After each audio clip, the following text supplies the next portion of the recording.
آیت اللہ بہجت علیہ الرحمہ کے فرزند نقل کرتے ہیں کہ آیت اللہ فہری، جو کہ آیت اللہ بہجت کے طالب علمی کے دوست تھے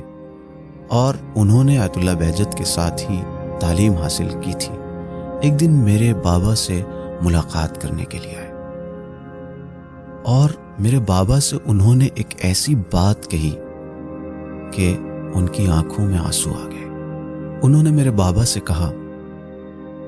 کہ تمہاری اور ہماری دوستی بہت پرانی ہے، لیکن تم نے حق دوستی ادا نہیں کیا، اس لیے کہ تم بہت سارے مقامات تک پہنچ گئے اور میں ان مقامات تک نہیں پہنچ سکا۔ تمہیں راستے معلوم تھے،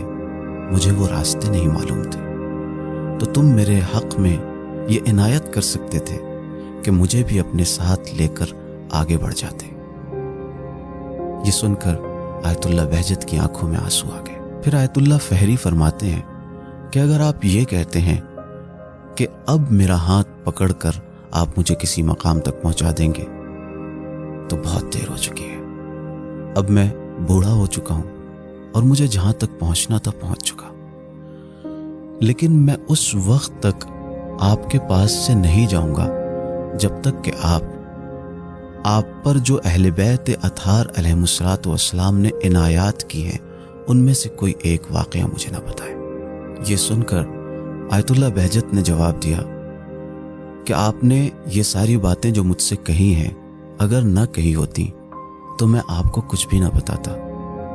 لیکن پوچھا ہے تو سن لیجئے کہ ایک مرتبہ میں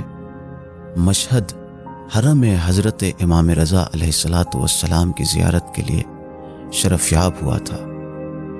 تو مجھے مولا امام رضا علیہ السلام نے 10 باتیں بتائیں، جن میں سے میں ایک بات آپ کو بتا رہا ہوں، اور وہ یہ ہے کہ امام رضا علیہ الصلوۃ والسلام نے مجھ سے فرمایا کہ یہ ممکن ہی نہیں ہے کہ کوئی شخص ہم اہل بیت سے پناہ مانگے اور ہم اسے پناہ نہ دیں، کہ یہ ممکن ہی نہیں ہے کہ کوئی شخص ہم اہل بیت سے پناہ مانگے اور ہم اسے پناہ